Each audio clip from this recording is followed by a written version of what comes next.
Hello everybody, this is me Arpita, your educator, and I am here with a new lesson in the course The 10 Most Important Topics in Indian Polity, which is important from GS paper 2 point of view for UPSC Civil Services examination. Previously we have completed around 6 lectures in this course, and I hope you all have gone through them. Please go through them once, because for a clear understanding of the various topics, because most of the topics are interlinked. So if you are going through the topics or lessons already, or if you have gone through them earlier, it would be beneficial for you to understand this lesson as well. But before beginning, I have an important announcement for you all.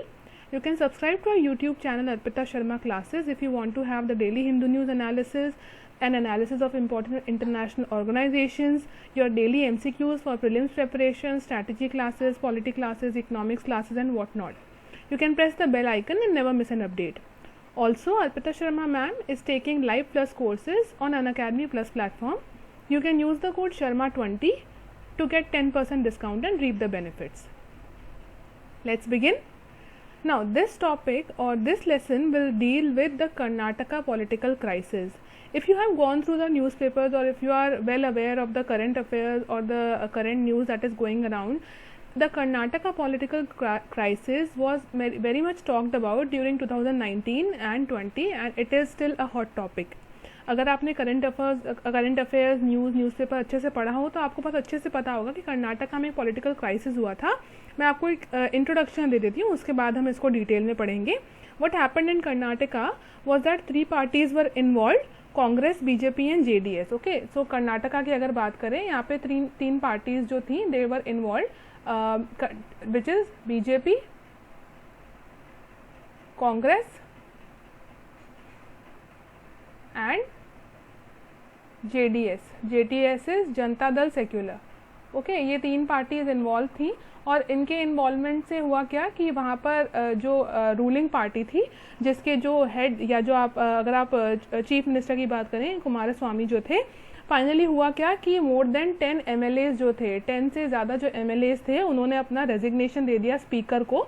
और speaker को देने के बाद जब ये resignation दिया गया तो ये कहा गया कि ये बेसिकली जो ऑपोजिशन पार्टीज़ हैं वो ये सब करवा रही हैं. ऑपोजिशन पार्टीज़ के कहने पर जो MLAs हैं उन्होंने रिज़ाइन किया है, क्योंकि जो अपोजिशन पार्टी है वो जो सरकार है वो गिराना चाहते हैं. ठीक है, ये बात हुई थी. और कोएलिशन गवर्नमेंट थी, क्योंकि वहाँ पे JDS और कांग्रेस की, तो वहाँ पर ये था कि जो बेसिकली अपोजिशन पार्टीज़ हैं वो गिराना चाहते हैं. अब क्या रीज़न था, क्या इसमें कॉन्स्टिट्यूशनल प्रोविजंस हैं कि सरकार गिराई जा सकती है या नहीं, स्पीकर के क्या पावर्स हैं क्या नहीं है, that will be discussed in this lesson. So let's move ahead. But I would also suggest कि आप लोग करंट अफेयर ज़रूर देखते रहा कीजिए, because what happens is, if you are well aware with the current affairs, the topic, और अगर आप कोई वीडियो भी देखते हैं तो वो ईजी हो जाता है आपके लिए समझने के लिए. Also, I would like all of you to make handwritten notes of the topic that or of whichever topic we are studying, because handwritten notes are very good for your better understanding. If you are making handwritten notes, तो आपको आधी चीज़ तो उसी वक्त आप grab कर लेते हैं या ग्रैब कर लेते हैं. क्यों? क्योंकि अगर आप PDFs वगैरह से पढ़ रहे हैं तो उसमें क्या है, आपने कोई चीज़ देखी, मार्क किया, ठीक है, आई अग्री, PDFs वगैरह टाइम कंज्यूमिंग नहीं होते, बहुत ईजिली आपका टाइम बचता है. But handwritten notes are way better, so I would suggest you all to make handwritten notes. So let's begin. What is the context? The context is that MLAs were lured in Karnataka. Karnataka में जो MLAs हैं उनको bribe किया गया था, या उनसे कहा गया था कि आप एक काम करें, रेजिग्नेशन दे दें. ऑपोजिशन पार्टीज ने ऐसा कहा था कि आप रेजिग्नेशन दे दें, और उससे क्या होगा कि जो कोalition गवर्नमेंट है वो गिर जाएगी, क्योंकि फाइनली कोalition गवर्नमेंट जो है उनके पास प्रॉपर नंबर्स नहीं होंगे सरकार रखने के लिए, या फिर मेजोरिटी में नहीं होगी. So the MLAs or the member of Legislative Assembly gave their resignation, submitted their resignation to the speaker, but the speaker did not accept the resignation. Speaker ने बोला that I do not accept the resignation, and इसीलिए जो rebel MLAs थे उन्होंने supreme court को approach किया. उन्होंने supreme court में कहा कि that the speaker is not accepting our resignation, which is not constitutional, so the Supreme Court must intervene. What happened? अब देखिए, हम जब इलेक्शंस में हम जब वोट करते हैं, अगर आप डायरेक्ट इलेक्शंस की बात करें, डायरेक्ट इलेक्शंस कौन कौन से बॉडीज़ के लिए होते हैं, कौन कौन से लेजिस्लेचर के लिए होते हैं, एक तो लोकसभा के लिए होते हैं, और एक आपकी लेजिस्लेटिव असेंबली जो होती है स्टेट्स की, उनके लिए होते हैं ना. जैसे यूपी की स्टेट असेंबली हो गई, राजस्थान, कर्नाटक, सबकी जो स्टेट असेंबलीज हैं, लेजिस्लेटिव असेंबली, उनके लिए आपके डायरेक्ट इलेक्शंस होते हैं. जबकि इनडायरेक्ट इलेक्शंस या वाया इलेक्टोरल कॉलेज या फिर एमपीज और एमएलएज के थ्रू जो इलेक्शंस होते हैं वो हैं राज्यसभा और आपके लेजिस्लेटिव काउंसिल्स में, ठीक है। इसमें तो इनडायरेक्ट इलेक्शंस होते हैं, यहाँ पर डायरेक्ट इलेक्शंस होते हैं। तो जो डायरेक्ट इलेक्शंस होते हैं वहाँ पर वो सबसे इंपॉर्टेंट फीचर है डेमोक्रेसी का, because in a democracy people vote on the basis of trust factor यहाँ इन्वॉल्व होता है। ट्रस्ट फैक्टर क्यों? क्योंकि हमने ट्रस्ट किया कि नहीं ठीक है, ये जो कैंडिडेट हैं जो खड़े हो रहे हैं ही इज ट्रस्ट वर्दी। या फिर कभी कभी क्या होता है, दो चीज़ें इन्वॉल्व होती हैं। If you see that two things are involve, एक तो ये होता है कि या तो आप पार्टी को वोट कर रहे हैं कि भाई ठीक है हमने तो इस पार्टी को वोट करना है बिकॉज ये जो पार्टी की आइडियोलॉजी है उससे हम कहीं ना कहीं हम लोग उससे रिलेट कर पाते हैं, या फिर you are voting the person और यू आर वोटिंग और you are giving vote to the candidate, ठीक है। या तो आपको ये पता है कि नहीं ठीक है ये कैंडिडेट हैं, ये सोशल वर्क बहुत करते हैं, अच्छे कैंडिडेट हैं, खड़े हुए हैं, तो आप दो चीज़ों के बेसिस पे वोट करते हैं, या तो आप पार्टी को वोट करते हैं या कैंडिडेट को वोट करते हैं, या फिर कभी कभी आप दोनों को भी वोट करते हैं, ठीक है। तो अब ये जो वोटिंग होती है तो ट्रस्ट के बेसिस पर होती है ना। हम लोग ने ट्रस्ट किया कि नहीं जो भी पर्टिकुलर कैंडिडेट हैं जो कि खड़े हुए हैं उन्होंने हमारा काम करना है, that is why we are voting for them. अगर ऐसे केस में अगर जो एमएलएज हैं जिनको हमने अगर सपोज करो हमने एक पार्टी के बेसिस पर उनको वोट किया, उन्होंने अगर अपनी पार्टी ही छोड़ दी, कहीं ना कहीं हमारा ट्रस्ट ब्रेक हुआ। तो that is why the democracy is based on trust factor of the people. Now there are various constitutional provisions for the same. अगर ऐसे कभी कोई रिजाइन करते हैं अपनी पार्टी से और दूसरी पार्टी में शामिल होते हैं तो बहुत सारे कॉन्स्टिट्यूशनल प्रोविजंस होते हैं।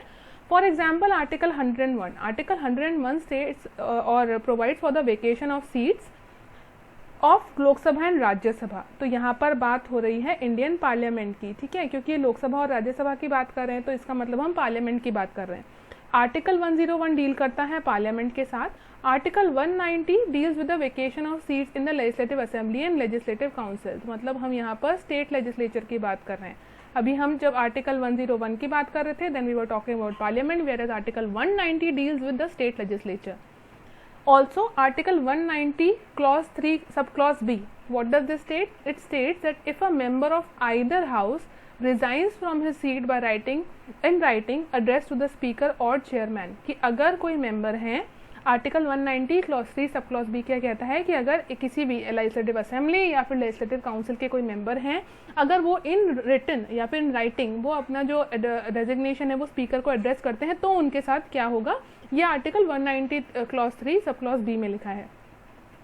ऑल्सो यहाँ पर इंपॉर्टेंस आती है 10th शेड्यूल की। 10th शेड्यूल जो है वो हमारे कॉन्स्टिट्यूशन में हमेशा से नहीं था, 1952 में नहीं था ये शेड्यूल हमारे कॉन्स्टिट्यूशन में। It was basically added by 52nd constitutional amendment act of 1985। अब ऐसी क्या ज़रूरत पड़ गई कि हमें 10th शेड्यूल ऐड करना पड़ा? 10th शेड्यूल के प्रोविजंस क्या हैं? सी 10th schedule deals with the anti defection law. Anti defection law के साथ डील करता है 10th शेड्यूल, जो कि कब ऐड किया गया था? 52nd कॉन्स्टिट्यूशनल अमेंडमेंट से ऐड किया गया था 1985 में। Now you would ask what is defection? Anti defection मतलब opposite of defection. So what is defection? Defection means an act of an elected member where he gives up his loyalty towards his party, pledging allegiance towards another party। इसका मतलब क्या हुआ? जैसे मैंने आपको पहले बताया था, suppose we are voting in direct elections and in direct elections either we vote for the person or vote for the party or for both. That is either I am in favour of the candidate that yes he will do social work, he will work for the country, that is why I am voting for him, और because I am in line with the or a party's ideologies are in line with my ideology, so I am voting for that party, that okay this candidate belongs to the following party, so I'll vote for him. Or in other case I also like the party and I also am in favor of the candidate, so the party is also involved. What if the candidate whom I have voted for doesn't live up to or doesn't remain loyal to his own party? This process is known as defection when the candidate or an elected member, elections के बाद, elections के पहले अगर आप party change करो वो defection नहीं होता, elections के बाद अगर आपने अपनी पार्टी चेंज करके आप किसी दूसरी पार्टी को ज्वाइन कर रहे हैं, दैट इज डिफेक्शन। इसको रोकने के लिए लाया गया था एंटी डिफेक्शन लॉ, और which was added in 10th schedule by 52nd constitutional amendment act of 1985। Now then there were further constitutional provisions that were enhanced, such as Article 102 states that a candidate or an elected member can be disqualified from either house of the parliament if he is disqualified under 10th schedule. What does it mean? इसका मतलब है अगर किसी party member को या फिर अगर कोई इलेक्टेड मेंबर हैं, अगर उनके ऊपर एंटी डिफेक्शन लॉ लग गया या फिर अगर उनको पार्टी एलिजेंस या फिर पार्टी की लॉयल्टी ब्रेक करने का अगर उनके ऊपर चार्ज लग गया या एंटी डिफेक्शन के अंडर उनको हटाया जा रहा है पार्टी से, तो फिर वो जो पार्लियामेंट है उसके मेंबर भी नहीं रहेंगे, ठीक है। तो मेंबर ऑफ पार्लियामेंट भी नहीं रहेंगे वो, अगर एंटी डिफेक्शन या फिर एंटी डिफेक्शन लॉ लग रहा है या फिर डिफेक्शन की वजह से उनको हटाया जा रहा है। Also article 191 states that the person is disqualified from either house of state legislature. हमने देखा था ना आर्टिकल 101 किसके साथ डील कर रहा था? पार्लियामेंट के साथ, लोकसभा एंड राज्यसभा के साथ, जबकि आर्टिकल 190 हमने देखा था किसके साथ डील कर रहा था? स्टेट लेजिस्लेचर के साथ। तो स्टेट लेजिस्लेचर के साथ 190 और क्लॉज 3 सब क्लॉज बी भी बात कर रहे थे हम स्टेट लेजिस्लेचर के साथ, तो 191 भी स्टेट के साथ ही डील करेगा, 102 पार्लियामेंट के साथ डील करेगा। So Article 191 states that the person is disqualified from either house of the state legislature if he is disqualified under 10th schedule. Also 10th schedule states that which act to be understood as defection and which is not, ये भी 10th schedule में बताया गया है। 10th schedule में बताया गया है कि स्पीकर की रिस्पॉन्सिबिलिटी होगी कि वो किसको डिफेक्शन मानते हैं और किसको डिफेक्शन नहीं मानते हैं। It is up to the speaker. 10th schedule clause 6 clause 7 ये दो इंपॉर्टेंट क्लॉसेज हैं। 10th शेड्यूल के जो क्लॉज 6 और क्लॉज 7 है वो क्या एक्सप्लेन करते हैं या फिर वो किस चीज़ के साथ डील करते हैं वो भी हम डिस्कस करेंगे। Clause 6 deals with the final decision with the speaker to determine defection. जैसे अभी हमने डिस्कस किया 10th शेड्यूल का अगर जो क्लॉज 6 है वो क्या बताता है कि कोई पार्टी या कैंडिडेट ने या फिर कोई इलेक्टेड मेंबर जो है पार्लियामेंट के या स्टेट लेजिस्लेचर के, उन्होंने डिफेक्शन किया है या नहीं किया, या फिर उन्होंने वॉलंटरीली रिजाइन किया है या किसी पार्टी के किसी पार्टी पॉलिटिकल प्रेशर में उन्होंने रिजाइन किया है, ये सब पता चलेगा स्पीकर के डिसीजन पे, या स्पीकर का जो डिसीजन होगा वही फाइनल होगा। The final decision making authority in case of defection is the speaker. Speaker will decide whether the elected member has resigned voluntarily or if there was some political pressure behind his resignation, that all is to be decided to be determined by the speaker and his decision will be final. Also clause 7 bars the courts. What does the clause 7 do? Clause 7 bars the courts. courts को बार कर दिया, मतलब इसमें judiciary कुछ नहीं बोल सकती। clause 7 कहता है कि नहीं भाई जो भी डिसीजन है स्पीकर लेंगे, कोर्ट्स जो है उनको अब कोई राइट नहीं है बीच में बोलने का, ऐसा clause 7 कहता है। तो ये तो डेमोक्रेसी में कैसे चलेगा? पर आप ये भी तो सोच सकते हैं कि डेमोक्रेसी में separation of powers is important, so that is why it is also important कि जो कोर्ट्स हैं वो अपना काम करें और जो लेजिस्लेचर हैं वो अपना काम करें, राइट। अब ऐसे ही एक एग्जाम्पल अगर मैं आपको दूं तो एक 1967 का अगर आपको एग्जाम्पल अगर आपने सुना हो तो it was a very famous example of mister Gayalal. Mister Gayalal was an elected member of parliament and उन्होंने क्या किया था, उन्होंने मिनिस्ट्रियल पोस्ट या फिर किसी ब्राइब के केस में क्या हुआ था, उन्होंने एक ही दिन में उन्होंने 3 बार अपनी जो पार्टी एलिजेंस थी वो चेंज की थी। पार्टी उन्होंने एक ही दिन में 3 बार चेंज की थी, ठीक है। 3 बार उन्होंने जो डिफेक्शन था वो किया था एक ही दिन में, और इसी वजह से जो 10th शेड्यूल है वो इंट्रोड्यूस किया गया। अगर आपने सुना हो आयाराम गयाराम एक फ्रेज बहुत ज़्यादा यूज़ होता है, वो इसीलिए होता है मिस्टर जो गयालाल है उन्होंने जो डिफेक्शन किया था, उन्होंने जो इसको एक तरह से है ना फ्रॉड ऑन डेमोक्रेसी भी कह सकते हैं, क्योंकि डेमोक्रेसी का मतलब क्या होता है, जो लोग हैं उनका जो रूल है वो होता है वो जिसको रिप्रेजेंटेटिव या जिस रिप्रेजेंटेटिव को इलेक्ट करके लाते हैं वो रूल करेगा। अब वही रिप्रेजेंटेटिव अगर अपनी पार्टी से ही फ्रॉड कर दें तो वो लोगों के साथ तो कैसे ही जस्टिस करेंगे। That is why the defection is also known as fraud on democracy, right. तो फ्रॉड ऑन डेमोक्रेसी के जो केस हैं बहुत सारे आ रहे थे। Also mister Gayalal case is famous, he change party allegiance 3 times in a day. उन्होंने अपनी पार्टी 3 बार एक दिन में चेंज की थी। That is Y anti defection का जो क्लॉज है या 10th शेड्यूल जो है वो लाया गया था, right. Now let's move ahead. अब ऐसा क्या हुआ कि ठीक है हमने कोर्ट्स को बार कर दिया, क्लॉज 7 कहता है कि नहीं भाई जो कोर्ट्स हैं वो तो नहीं आएंगे, वो तो है ना जुडिशरी जो है वो इसमें इन्वॉल्व नहीं होगी। पर अगर आपने लास्ट लेसन पढ़ा हो तो हमने मिनर्वा मिल्स केस डिस्कस किया था। उसमें इससे पहले हमने एक जो जुडिशियल रिव्यू वाला जो हमने लेसन पढ़ा था उसमें हमने केशव नंदन भारती केस भी डिस्कस किया था। ऑल्सो हमने जो क्लॉज 7 है, अगर अभी हम देखें, मैंने आपसे क्या कहा अभी कि जुडिशरी इन्वॉल्व नहीं है तो ये तो अनकॉन्स्टिट्यूशनल हो गया, डेमोक्रेसी है, but at the same time separation of powers भी तो है, तो हमें दोनों चीज़ें बैलेंस करनी है। तो अगर आप मिनर्वा मिल्स केस की बात करें, यहाँ पर क्या डिस्कस हुआ या यहाँ पर क्या डिसाइड किया था, सुप्रीम कोर्ट की क्या रूलिंग आई थी, that everything is under judicial review, everything is under judicial review. अगर आपने ये लेसन नहीं पढ़ा है, so I would suggest you please go through the lesson once so that this lesson will be easy for you to understand. Minerva Mills case में कहा गया, जो हमारे चीफ जस्टिस थे वाई चंद्रचूड़, उन्होंने कहा that everything is under judicial review, so you can not bar the judiciary from interfering in this case. Also, in Keshavanandan Bharti case, what was the ruling of Supreme Court? That judicial review is under basic structure. यहाँ पर जो basic structure है उसकी definition या basic structure doctrine जो है वो define किया गया था केशवानंदन भारती केस में। तो ये अब इसका मतलब क्या हो गया, जो बेसिक स्ट्रक्चर है वो तो इसमें तो कोई अमेंडमेंट ही नहीं हो सकता, ये तो पहले से डिसाइडेड है कि जो बेसिक स्ट्रक्चर है कॉन्स्टिट्यूशन का उसमें आप कोई अमेंडमेंट नहीं कर सकते, मतलब आप जुडिशियल रिव्यू में कोई अमेंडमेंट नहीं कर सकते, and everything is under judicial review, so the judiciary can also get involve in this case.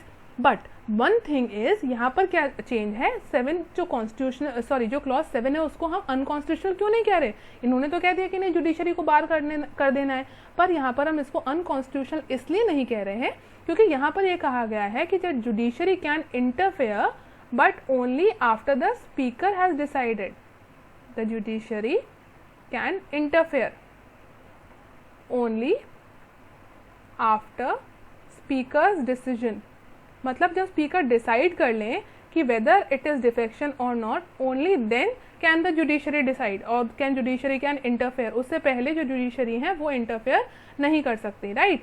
सो इसका मतलब ये हुआ कि क्लॉज 7 जो है वो अनकॉन्स्टिट्यूशनल नहीं है, ठीक है। सो clause 7 is not unconstitutional because court can interfere, or the courts or Supreme Court or High Court can interfere after speaker's decision, that is why it is not unconstitutional. So anti defection law, but what if anti defection law, इसका मतलब ये है कि कोई भी अपनी party change नहीं कर सकता, no, there is an exception. Exception क्या है, एक्सेप्शन ये है कि if 2/3 members of a party quit and then they merge with another party, उसको आप डिफेक्शन नहीं कहेंगे, ये डिफेक्शन नहीं है। जैसे अभी हमने क्या बात की कि यहाँ पे तो सिर्फ 10 मेंबर्स थे, पार्टी के मेंबर्स तो और ज़्यादा थे, तो अगर 2/3 मेंबर्स है किसी पार्टी के, वो कोई इलेक्टेड मेंबर्स हैं, अगर वो किसी और पार्टी में मर्ज होना चाहते हैं, then that is not termed as defection. Now the question arises, can the speaker delay the process, क्या स्पीकर प्रोसेस डिले कर सकते हैं। जैसे यहाँ पे हमने अभी क्या देखा कि जो रिबेल एमएलएस थे उन्होंने सुप्रीम कोर्ट में अप्रोच किया, क्यों किया, क्योंकि स्पीकर उनका रेजिग्नेशन एक्सेप्ट नहीं कर रहे थे, पर स्पीकर ने रेजिग्नेशन रिजेक्ट भी नहीं किया था, he was just delaying it. तो can the speaker delay the process, yes, but it is a judicial riddle, क्योंकि ये कहीं भी नहीं मेंशन्ड है कि स्पीकर जो है उनको कितने दिन में या कितने टाइम में अपना डिसीजन बताना है, या कोई टाइम लिमिट कॉन्स्टिट्यूशन में नहीं गिवन है, ठीक है। तो टाइम लिमिट कॉन्स्टिट्यूशन में नहीं गिवन है, इसलिए एक जुडिशियल रिडल है, कोई टाइम लिमिट नहीं गिवन कि whether the speaker should decide the speaker should decide on the resignation within 10 days, 20 days, 6 months, no time limit is given. So yes, the speaker can delay the process, but कहीं ना कहीं ये democracy के लिए गलत होगा कि अगर आप एक पर्टिकुलर प्रोसेस को इतना डिले कर रहे हैं तो, hence it is also a judicial riddle. Also, the person resigned, has he been disqualified? No. Why? देखिए सपोज करें that I am an MLA and I have resign from the parliament और from the state legislature under article 101 और 190, I have resign and I have submitted my resignation to the speaker. Suppose the speaker has not decided on my resignation and he says that no, I do not accept your resignation. So the next day I go and attend the parliament, I go and attend the session of the parliament or the state legislature, so I am a member. But the question will arise, what if a whip is or a whip is introduced in the parliament or in the state legislature. whip का मतलब क्या होता है, जब भी suppose करें मैं एक पार्टी को बिलोंग कर रही हूँ और उस पार्टी ने कोई ना कोई एक डिसीजन जो है या ना कोई एक पॉलिसी है वो जो पार्लियामेंट है या स्टेट लेजिस्लेचर है वहाँ पर उन्होंने इंट्रोड्यूस की है. whip का मतलब होता है that I can not disagree with my party.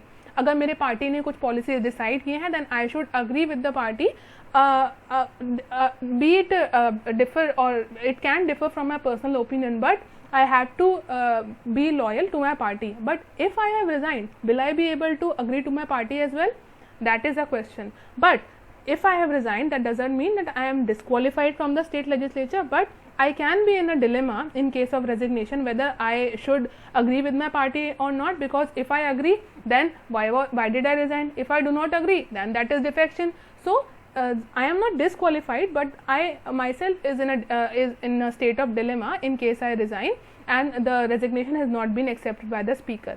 Okay, so मैं डिस्क्वालीफाई नहीं होंगी, बट वो एक मेरे लिए डिलेमा की सिचुएशन हो जाएगी whether I should agree with my party or not.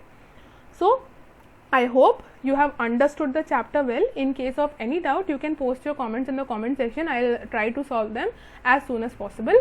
Thank you.